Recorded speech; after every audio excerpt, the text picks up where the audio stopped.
Welcome to another Messy Church Staycation, Messy Church at Home.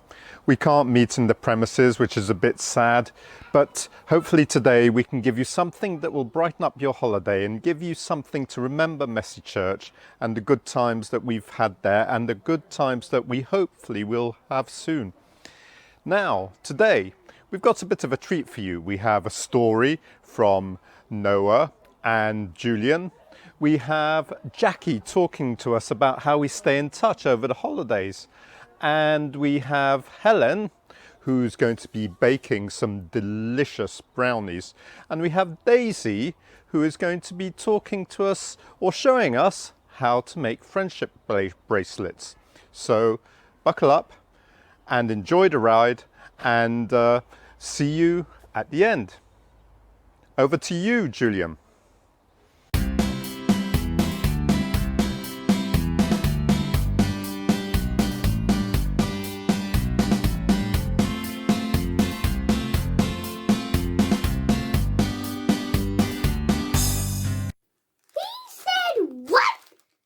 Jesus said that he was the vine. What's a vine? Well, it's kind of like a tree thingy, isn't it? So Jesus told you that he was a tree. No, Jesus told us that he was the vine. Look, start from the beginning. Exactly what did he say?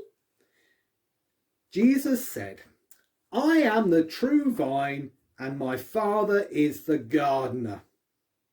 Hey, hold on. He said that I was the gardener, a bit like Alan Tishmarsh or Monty Don. Well, not quite like them, but yes, the gardener. What does he mean that God's the gardener? Well, Jesus says that God is the gardener because he cuts off all the bad branches and he prunes all the good branches so that they bear more fruit. Cut the branches off what? Off the vines, stupid. But you said that Jesus was the vines. God's going to start cutting things off Jesus. We've got to do something about that. God can't just go around cutting bits of people just because he feels like it. Whoa! Slow down. That's not what Jesus meant. Really? Jesus says that he was the vine, but that we were the branches. What? So God's going to start to cut us to pieces instead? No. What Jesus meant is that we're like the branches of the tree or a vine, and we're all connected to the main trunk. And just as the fruit grows on the branches, so too God's fruit grows on us. You mean God's growing his strawberries in my armpits? No! When Jesus talks about fruit, he's talking about the fruits of the Spirit. He's talking about all the good things that grow in our lives when we follow him. Oh. So if we follow Jesus, we can start to grow through the fruits of the Spirit like love, joy, peace, happiness. Yeah, that's right. And Jesus says that we have to remain in him if we want to continue to bear that fruit. Oh. So just as a branch needs to remain connected to the tree in order to grow fruit, so too we need to remain connected to Jesus in some way in order to grow God's fruit to grow in us. Yes, that's exactly what he's on about. And the whole thing about God cutting off the branches is that those who don't bear fruit, those who aren't showing love, peace and joy and happiness, they have no place as followers of Jesus. And those that are full of love and joy and peace and happiness, God will prune in order to make them even more fruitful. So let me get this straight. Jesus said he is the vine and God is the gardener. And God will cut off all the branches that bear no fruit and will prune the branches that do bear fruit, that we'll be more faithful. Exactly what he said. He wanted us to know that we need to remain connected to him through prayer and by loving one another. And then we would bear fruit and people would know we belong to the Spirit. Just like we know grapes come from the vine and apples from an apple tree, so if we bear God's fruit, and they will know that we're a part of God's tree. Exactly. I think you've got it, James. It's quite easy, isn't it? Yes. And now Jesus then went on and told us that he was a gate. Oh, what?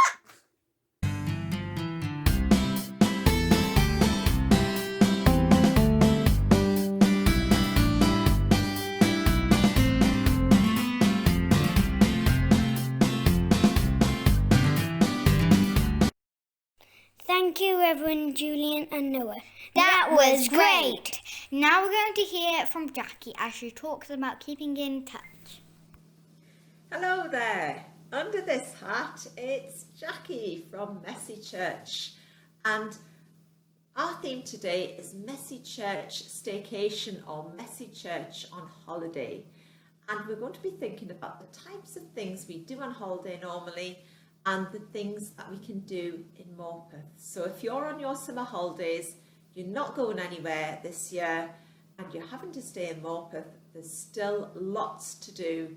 And if you look at our Facebook and YouTube page for the week after this Messy Church film, there'll be lots of different activities such as cycle rides and treasure hunts and crafting and gardening activities that you can enjoy at home. This made me think of my holidays when I was little and the types of things I would take with me. So I would need to pack my hat, my sunglasses, and very important, my sun cream, and swimming goggles and swimming costume, waterproof, and sandals. And once everything was packed into the car, not forgetting my teddy, we'd set off. When we got there, we didn't have any mobile phones, so we'd use the hotel phone to ring my grandparents who were at home, just to say we'd arrived safely. And after a few days, we would send a postcard. Now this is an old postcard of Morpeth, taken probably about 50 years ago, that picture, judging by the style of the cars. And this is the market square, and it's actually getting used as a car park. And postcards are still great ways of keeping in touch. We've been using them with Junior Church to send to church members, and my boys have been getting postcards from their teachers and teaching assistants at school, which has been really lovely and cheered them up during lockdown. So I thought today we would make a postcard. You will need a piece of A4 paper or card. Card would be better. Fold it in half and cut along. And now you've got a piece of A5 paper. And you will need to rule a line halfway across the back, so you've got room for your stamp and for your lines for your address. And it might be a good idea to get an adult to put the stamp on and to put the address on for you, because it can be a little bit tricky just trying to get it lined up and to make your writing small enough. Now, I was thinking about the types of postcards we get, and normally when we send a postcard we are talking about all the fun things that have happened on holiday. So I've got a postcard here from a little boy called Jack, and he sent it to his friend Oliver. Dear Oliver, having a great time on holiday in Newcastle. The weather has been wonderful. We've used the metro to visit the coast. The beaches are so sandy. There's lots to explore in the city. Tomorrow we plan to visit the Great North Museum. I'm taking my mummy to see a real-life Egyptian one. Wish you were here. Love, Jack. Now, Jack has also been on holiday in Northumberland, and he has sent a postcard from Holy Island. Dear Oliver, on holiday here in Northumberland. The weather has been awful. It's rained so much that our tent has collapsed. The campsite is very, very muddy. The food could be better. I'm so looking forward to a nice meal out and not have to eat beans stuck to the bottom of the pan. We visited Holy Island, but we couldn't get back across the causeway due to the tides. Looking forward to seeing you soon, Jack. So, 2 types of postcard, 2 types of messages. Normally when we send a postcard, it's all about the good, the fun things that we've been doing during our holidays. But lockdown's been a bit different. We've had some really terrible news, and then we've had some good news. And I was thinking if we were sending a postcard at the minute, or we were talking to God about what lockdown was like, it might read a little bit like this. Dear God, having lots of time with my family, but I've been finding it difficult with not being able to see all the family members. I've especially enjoyed keeping in touch with friends in lots of different ways. And that's one thing that we really have found a positive of lockdown, being able to do things in lots of different ways and to be really creative about meeting up and seeing people, even if we can't actually get together. So, if you do your own postcard, you could decorate the front with lots of pictures off the internet. If you're clever with a camera, you could take some photographs of your own and stick them on. Or, like this one, you could draw some pictures. And these are all pictures of Morpeth. We've got the rowing boats, and the clock tower, and the chantry, and the paddling pool, and then greetings from Morpeth. On the back, remember your message on one side, and on this side, room for the address. And if you're sending it to a friend or a neighbour who's local, you can just pop it through their door. You might decide to put a fake stamp on to design your own stamp. If you are going to do it to send in the post box, you will need to remember to include a stamp. I hope you have lots of fun doing postcards, and I look forward to hearing all about your summer when we next get to meet at Messy Church. Bye for now. Take care. Thank you, Jackie. And now for something completely different. Over to Helen, who's going to be baking some delicious chocolate brownies. Hi folks, my name's Helen from Messy Church, and I'd just like to show you a quick recipe for chocolate brownies. So this is the recipe here, chocolate brownies from Osborne's Farmyard Tales Children's Cookbook. So what you will need for the recipe is a greased baking tin about this size. It's got a sheet of grease-proof paper in the bottom, which has been greased all around with margarine, and then some margarine over the top of the paper. And then you will need 6 ounces of margarine, 12 ounces of caster sugar,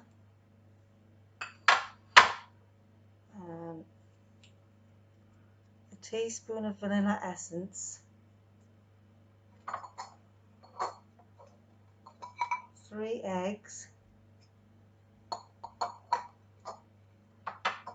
5 ounces of plain flour, a level teaspoon of baking powder, and 2 ounces of cocoa. And then you can put in 6 ounces of walnuts or any other sort of nuts, but I'm just going to make it plain. So what you need to do is, if you get the butter, put it in a small pan.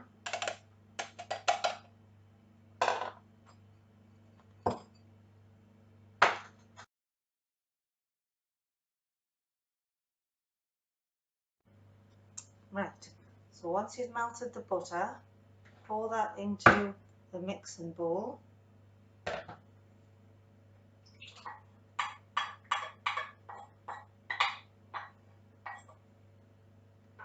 then add all of the sugar.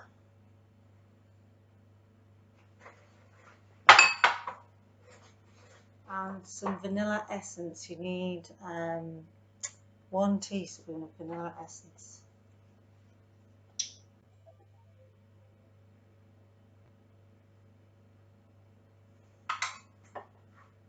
So you just mix the butter or margarine with the sugar and vanilla essence until it becomes sort of quite paste-like.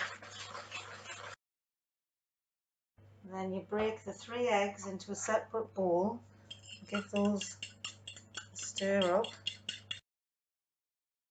so they're sort of beaten together, the yolks and the whites.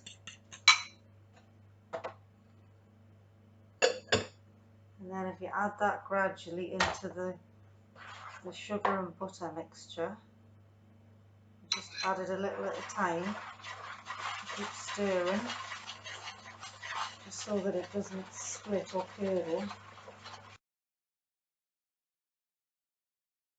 Even if it does split or curdle, once you add the flour it will just mix back in.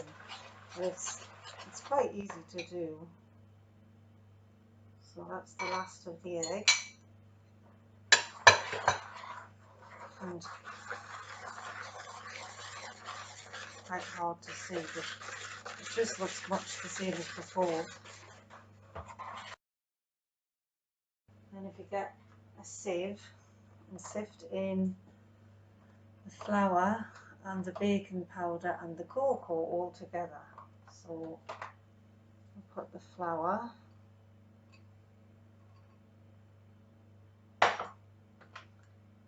baking powder and the cocoa. You can just put it all in the same sieve.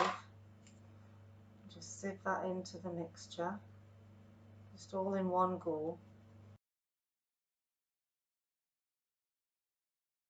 Just get a spoon to help break up some of the lumps from the cocoa powder. Right. So that's it all sieved into there. So then you just give it a good mix so that the flour mixes into the sugary mixture. Stirring it and trying to get the liquid and the powder to mix together.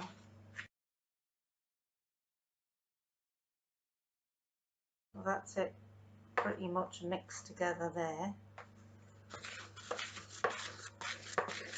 And then at this point, if you want to add any walnuts or maybe pistachios or something like that, or you could possibly even add raisins or something like that. I'm just going to make them plain. So give it a good mix, and then just need to pour it into the tin.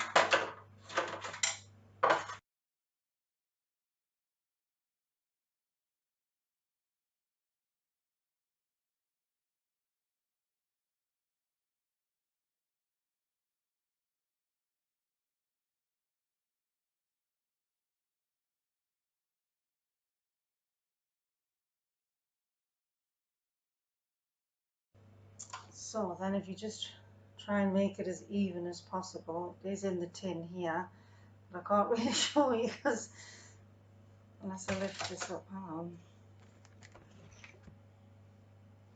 Can you see it there in the tin? So now I need to put it into an oven at 180 degrees Celsius or 350 Fahrenheit or gas mark 4 for about 40 minutes, depending on your oven. So I'll do that now and then I'll come back at the end and show you the result. Okay? Right folks, right. It is now out the oven, the brownie. So as you can see, It's nicely baked on the top and it's gone crusty round the edge. So once you get it out the oven, if you leave it to cool for about 5 minutes, which I've already done, and then you can cut it up inside the tin. So it says in the recipe it makes 15 slices, so I'm not sure if I'm going to get 15 out of this, but we'll see. So I've cut it into 3 length ways, and then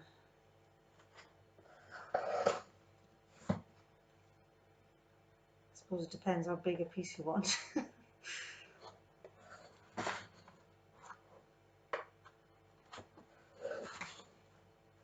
So I've managed to get 12 pieces out of this one here, and then obviously you need to just get it out the tin, possibly with some sort of a, maybe this sort of a slice like that. Pick the pieces out and then put it on a tray to cool.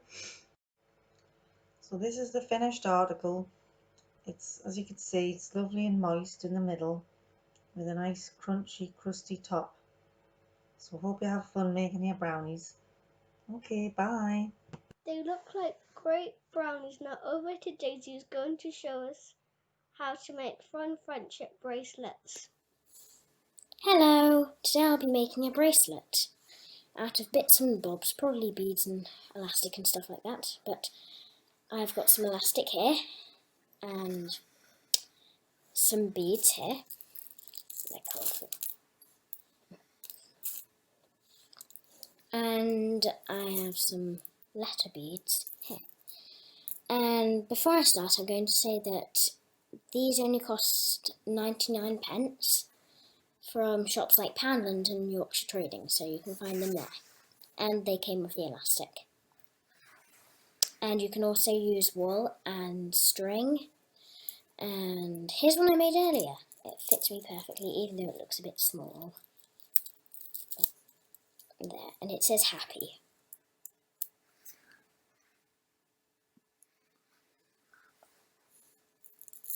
So, I will start now. So first of all, you get a bit of elastic. So I've cut one out, but first of all you need to measure your wrist. So I've measured mine and mine fits perfectly. So if you're making it for a friend, you might want to get like someone that's probably like got the same like length of wrist. But if you're just making it for yourself, then just measure yourself like this. And if it's good enough, that's great. If it's not, try again.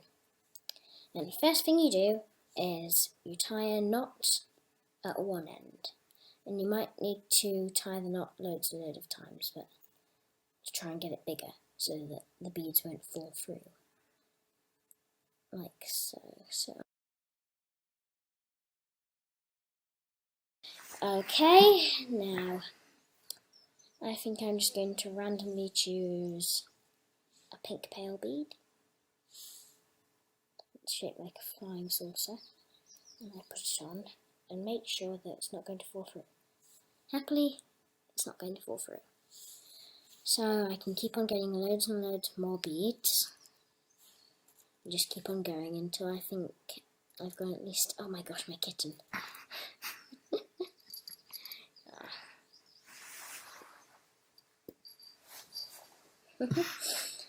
Photo bombing. Anyway.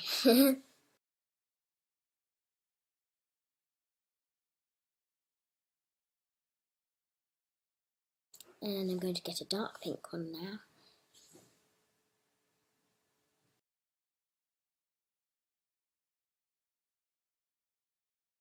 Now, I think I'll add 3 more and then we should be able to do the words.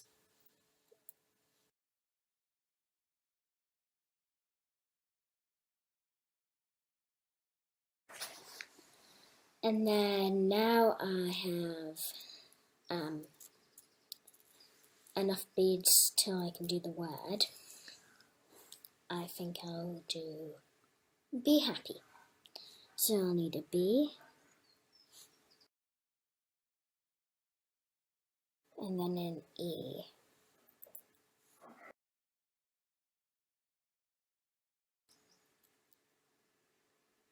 and just put that one on. And I'm going to put the word happy. So I need an H, a blue H, nice. And then an A, need to find an A. There's an A, a purple A.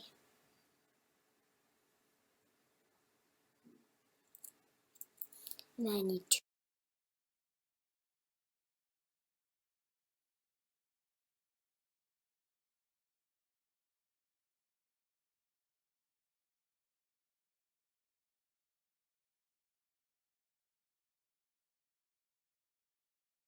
I can't seem to find a P. Maybe we'll do the word joyful then. It's a better twist. So, there's a J. Now I need an O. No, I saw a couple of those. Yep, there's a blue O. Blue. And then a Y. A blue Y again. And then an F.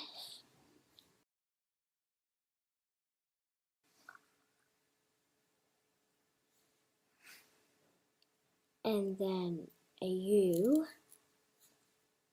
Oh, there's a nice pink one. Look.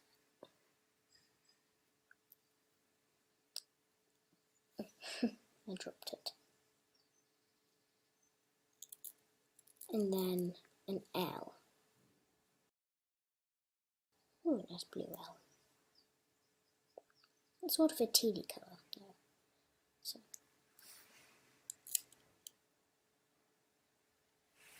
And then I'll just add on another colourful bead. I'll do a nice blue flying saucer.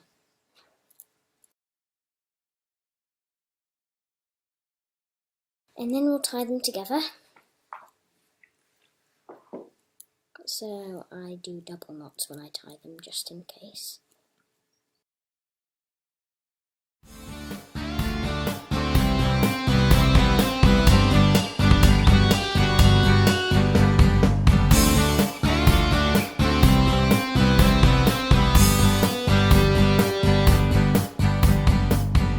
Well, I fixed it. And now it says be joyful. The B is it's over there. Well, the B is separated. Okay, there. The B, except the E is yellow, so you can't really see it that much. At least I can't see it, but yeah, so that's done. So I can give one to my friend and keep one for me. Bye!